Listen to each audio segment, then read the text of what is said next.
दिनांक 20 नोव्हेंबर 2024 रोजी संपूर्ण महाराष्ट्रभर विधानसभा मतदान प्रक्रियेला सकाळी 7 वाजेपासून सुरुवात झाली असून मतदारांनी आपल्या मतदानाचा हक्क बजावण्यासाठी सकाळी 7 वाजेपासून मतदान केंद्रात रांगा लावलेल्या दिसून आल्यात। शिरपूर वरवाडी येथील शंकर पांडू माळी माध्यमिक विद्यालयात आमदार अमरीशभाई पटेल सोबत माजी नगराध्यक्षा सौ जयश्रीबेन पटेल, भाजपा शहराध्यक्ष चिंतनभाई पटेल, जनकभाई पटेल, माजी नगराध्यक्ष भूपेशभाई पटेल सोबत सौ कृतिबेन भूपेशभाई पटेल, श्रीमती किरणबेन पटेल यांनी मतदानाचा हक्क बजावला। तर तालुक्यातील सुळे येथे जिल्हा परिषद शाळेत भारतीय जनता पार्टी व महायुतीचे अधिकृत उमेदवार काशीराम वेचान पावरा सोबत त्यांच्या पत्नी गमताबाई काशीराम पावरा यांनी देखील मतदानाचा हक्क बजावला।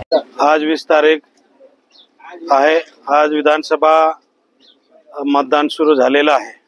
महाराष्ट्र विधानसभा मतदान सुरू झाल्यामुळे मी सगळ्या आपल्या मतदार बंधू भगिनींना विनंती करतो की आपलं मतदानाचा हक्क सगळ्यांनी बजावलं पाहिजे आणि आपल्या लोकशाही पद्धतीने आपलं राज्य चालवायचं आहे।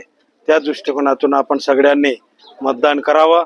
मी सुद्धा 7:30 वाजता सुळे गावाला जाऊन माझ्या मतदानाचा हक्क बजावलेला आहे। त्यामुळे आपण सगळ्यांनी आपला मतदानाचा हक्क बजावे असे मी विनंती करतो। बळकट करण्यासाठी मतदान करण्यास गरजेचं आहे।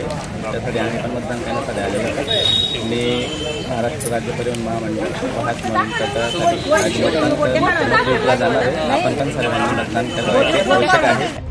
शिरपूर तालुक्यातील वाडी बुद्रुक येथील जिल्हा परिषद मराठी शाळेत मतदान केंद्रावर महिला, पुरुष, नवयुवक, युवती यांनी आपल्या मतदानाचा हक्क बजावलाय। सकाळी 7 वाजेपासून ते दुपारी 1 वाजेपर्यंत 38.41% मतदान झाले आहे। मतदानाचा हक्क बजावून शिरपूर साखर कारखाना चेअरमन माधवराव पाटील यांनी मतदारांना मतदान करण्यास आवाहन केलंय।